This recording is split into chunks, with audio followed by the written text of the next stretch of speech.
بسم اللہ الرحمن الرحیم اللہم صلی علی سیدنا محمد وعلی آل سیدنا محمد وبارک وسلم وصلی علیہ۔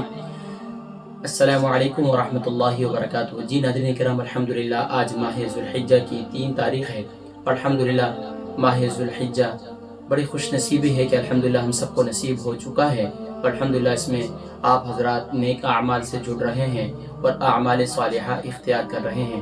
اللہ تبارک و تعالی اسی طرح ماہ ذوالحجہ کا پورا عشرہ ہم سب کو خوب سے خوب تر نیک اعمال کرنے کی توفیق نصیب فرمائے۔ حضرات کرام، ماہ ذوالحجہ کی 3 تاریخ کو کون سا خاص عمل ہے، اس کا ذکر بزرگان دین کے معمولات میں سے آج میں ذکر کروں گا۔ حضرات کرام، بعد نماز فجر جو ہے وہ سبحان اللہ آپ نے یہ عمل کرنا ہے، اور وہ یہ عمل ہے سورہ کہف پارہ 15 آیت نمبر 1۔ بسم اللہ الرحمن الرحیم، الحمد للہ الذی انزل علی عبدہ الکتاب ولم یجعل لہ عوجا۔ پہلی آیہ مبارکہ اول آخر درود شریف کے ساتھ آپ نے یہ جو ہے 21 بار پڑھنی ہے بعد نماز فجر۔ آپ نے 21 بار سورہ کہف کی آیت نمبر 1 پارہ 15 آپ نے 21 بار پڑھنی ہے۔ بعد نماز ظہر آپ نے سبحان اللہ تبارک و تعالی کی کلام میں سے سبحان اللہ پارہ 10 اور سورہ انفال آیت نمبر 62، پارہ 10 سورہ انفال آیت نمبر 62 اور سبحان اللہ آیہ مبارکہ ہے بسم اللہ الرحمن الرحیم، فَإِنَّ حَسْبَكَ اللَّهُ هُوَ الَّذِي أَيَّدَكَ بِنَصْرِهِ وَبِالْمُؤْمِنِينَ۔ اول آخر درود شریف کے ساتھ آپ نے یہ آیہ مبارکہ جو ہے 11 بار پڑھنی ہے بعد نماز ظہر، اور اس کے ساتھ ساتھ آپ نے بعد نماز ظہر سبحان اللہ آپ نے یہ عمل بھی کرنا ہے کہ سبحان اللہ آپ نے جو ہے وہ خاص طور پر اول آخر درود شریف اس کے ساتھ آپ نے 11 بار پڑھنا ہے۔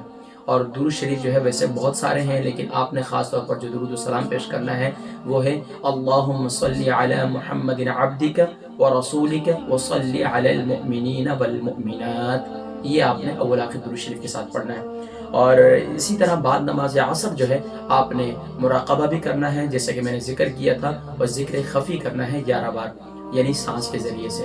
اور آپ نے آیا پارہ 30 سورۃ الضحیٰ آیت نمبر 5 ہے بسم اللہ الرحمن الرحیم، وَلَسَوْفَ يُعْطِيكَ رَبُّكَ فَتَرْضَىٰ، وَلَسَوْفَ يُعْطِيكَ رَبُّكَ فَتَرْضَىٰ۔ اول آخر درود شریف کے ساتھ آپ نے یہ آیہ مبارکہ جو ہے وہ آپ نے 13 بار پڑھنی ہے۔ سورۃ الضحیٰ پارہ 30 آیت نمبر 5، وَلَسَوْفَ يُعْطِيكَ رَبُّكَ فَتَرْضَىٰ آپ نے 13 بار پڑھنی ہے، اور اول آخر درود شریف پڑھنا ہے، اور اس کے ساتھ ساتھ آپ نے اوابین کے نوافل ادا بھی کرنے ہیں اور سورۃ الواقعہ بھی پڑھنی ہے۔ اس کے ساتھ ساتھ آپ نے یعنی کہ نماز عشاء کے بعد کون سا عمل ہے، تو نماز عشاء کے بعد سبحان اللہ پارہ 7 سورۃ الانعام آیت نمبر 13 سبحان اللہ اس کو جو ہے آپ نے 11 بار پڑھ کر اول آخر درود شریف کے ساتھ سبحان اللہ یہ عمل کرنا ہے۔ اور یہ آیہ مبارکہ ہے بسم اللہ الرحمن الرحیم، وَلَهُ مَا سَكَنَ فِي اللَّيْلِ وَالنَّهَارِ وَهُوَ السَّمِيعُ الْعَلِيمُ، وَلَهُ مَا سَكَنَ فِي اللَّيْلِ وَالنَّهَارِ وَهُوَ السَّمِيعُ الْعَلِيمُ۔ پارہ 7 سورہ انعام آیت نمبر 13 کو آپ نے 11 بار پڑھنا ہے، اور اول آخر درود شریف اور چوتھا کلمہ آپ نے جو ہے ایک تسبیح پڑھنی ہے۔ اللہ تبارک و تعالی ہم سب کو ماہ ذوالحجہ کے جو خاص ایام ہیں ان کے اندر زیادہ سے زیادہ نیک اعمال کرنے کی توفیق نصیب فرمائے۔ جو مشترک اعمال کا میں نے ذکر کیا تھا، جو ماہ ذوالحجہ کو کیسے گزارے، یوٹیوب پر وہ موجود ہے، اسے بھی آپ دیکھیے کہ جو مشترک اعمال ہیں ان میں خاص طور پر آپ نے قرآن کریم کی تلاوت اور اسی طریقے سے باقی جو اعمال صالحہ ہیں وہ بھی کرتے چلے جائیے۔ اور اگر کسی نماز کے بعد کوئی عمل رہ گیا تو آپ نے دوسری نماز کے بعد اسے عمل کر سکتے ہیں، اور 2 نمازوں کے بعد ایک ہی عمل، یعنی کہ 2 عمل کو ایک نماز کے بعد مشترک کر سکتے ہیں۔ اللہ تبارک و تعالی ہم سب کو استقامت نصیب فرمائے۔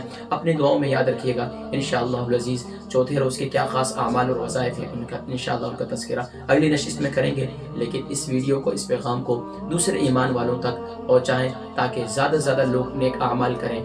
یقیناً اگر میں اور آپ نہ کر سکے کوئی عمل یا کسی عمل میں رہ گئے تو انشاءاللہ امید ہے کہ انشاءاللہ ہم تو عمل کر رہے ہیں اور آپ بھی کریں گے، لیکن دوسرا اگر کوئی عمل کر لے گا تو سارا اجر و ثواب آپ کو بھی ملے گا۔ اللہ تبارک و تعالیٰ توفیق عمل نصیب فرمائے اور استقامت نصیب فرمائے، اور ہم سب کو ماہ ذی الحجہ کے اندر اللہ تبارک و تعالیٰ اپنا خاص قرب نصیب فرمائے اور اپنی خاص کرم نوازی نصیب فرمائے۔ السلام علیکم ورحمۃ اللہ وبرکاتہ۔